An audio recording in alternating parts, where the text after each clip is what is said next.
নমস্কার দিদি, আমি সংবাদ আবির্ভাব থেকে বিশ্বজিৎ পাল বলছিলাম। কেমন আছেন? খুবই ভালো হয়ে আছি।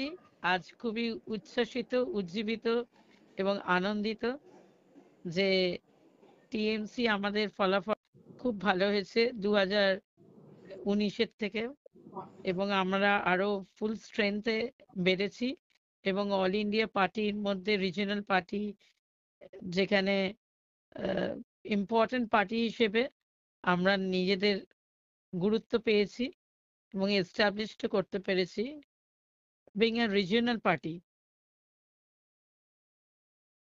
হ্যাঁ, আপনারা এই মুহূর্তে ফোর্থ পজিশনে আছেন। হুম all over India basis fourth পজিশনে। কেমন লাগছে? খুব ভালো লাগছে।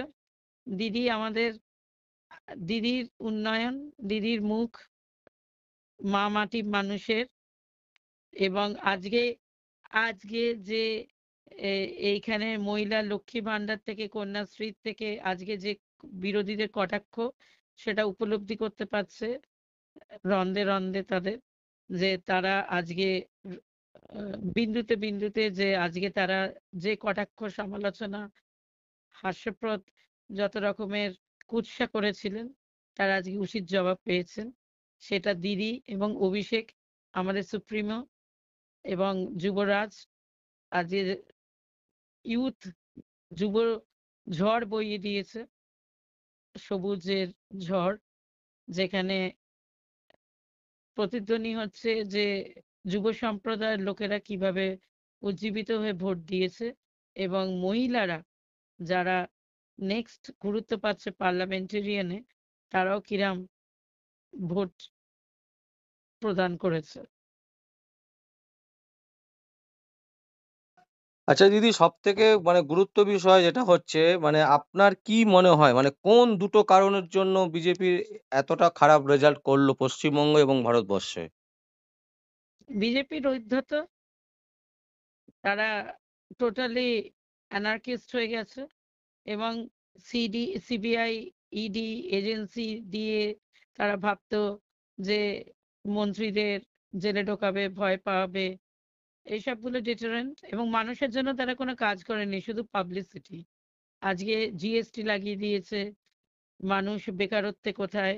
আজকে তো দেখলেন যে কিভাবে শেয়ার বাজার ধসে গেল, সবই ছ তারা ছ কৃত্রিম হাজার করে, সেন্সেক্স নেমে গেছে, ছ হ্যাঁ, হাজার কৃত্রিম করে করে রেখে আজকে তার প্রতিফলন হয়েছে, এবং সেই উদ্ধতার জবাব দিয়েছে মানুষ স- গণতান্ত্রিক রূপে। কেন? উম, জনগণের জনার্দন ধ্বনিতে আজকে বুঝিয়ে দিয়েছে যে বিজেপি, তুমি আজকে এই জনগণের কাছে তুচ্ছ তাচ্ছিল্য। কেন? সে সেইভাবে গ্রাউন্ড লেভেলে কোনো কাজই করেনি মানুষের, উল্টে 100 দিনের কাজের যে টাকা, সেটাও ওরা আটকে রেখেছে। এই শুভেন্দু অধিকারী, এদের প্লট করে এরা সব মানুষেরকে খাটিয়ে নিয়ে সেই টাকা আটকে রেখে। দিদি, একটা কথা শোনা যাচ্ছে যে শুভেন্দু অধিকারী আর অর্জুন সিং নাকি রবিবার দিনকে তৃণমূল কংগ্রেসে জয়েন করবেন, এরকম কি কোনো খবর আছে? কে? শুভেন্দু অধিকারী আর অর্জুন সিং। অর্জুন সিং তো এখন অপাংতেয়, কেউ নেবে না তাকে। আর শুভেন্দু অধিকারী, আহ, সে সেটা আমাদের সুপ্রিমো জানবেন খুব ভালোভাবে, এবং অভিষেক আছেন, তিনিও জানবেন, কেন তিনি স্ট্র্যাটেজি কর্পোরেট ওয়েতে করেন, তারা জানবেন। আমরা তো সৈনিক, আমরা তৃণমূলের জন্য কাজ করি, কাজ করব, এবং তারা জানবেন যে তৃণমূলের কর্মীদের ইমোশনস কি। দিদি, অসংখ্য অসংখ্য ধন্যবাদ। আমরা আপনার সাথে পরে আবার যোগাযোগ করব। খুব ভালো লাগলো। হ্যাঁ, দেখো আজকে মিটিংটা, কালকে মিটিংটা কি হয়। হ্যাঁ, কালকে তো মিটিং আছে। আজকেও মিটিং আছে, কালকেও মিটিং আছে, এবং কালকে অভিষেককে দিদি পাঠাচ্ছেন, এবং সব অ্যালায়েন্সের সাথে কথা বলতে বলেছেন, বলে তারপরেতে রওনা হতে বলেছেন। দিদি নির্দেশে যাচ্ছে, দেখো। অসংখ্য অসংখ্য ধন্যবাদ দিদি। যে সিঙ্গেল মেজরিটি পায়নি হুম বিজেপি, হুম BJP should resign at once. Prime Minister should resign. PM Modi should resign at once. Amit Shah, যে সিঙ্গেল মেজরিটি যেখানে পায়নি। আচ্ছা, আর সেই কেনা বেচা হবে না, সেদিন চলে গেছে। মানে আপনারা চাইছেন এখন মানে নরেন্দ্র মোদী রেজিগনেশন? নিশ্চয়ই, সে তো সংখ্যাগরিষ্ঠ সিঙ্গেল মেজরিটি পায়নি না, তো থাকে কি করে? সে তো রিজাইন করা উচিত। সে তো অ্যালায়েন্স দেখিয়ে এই করছে, কিন্তু অ্যালায়েন্সে তো এখনো ঠিক হয়নি। অর্থাৎ BJP lost, NDA lost, Modi lost, single majority তো নেই মোদির।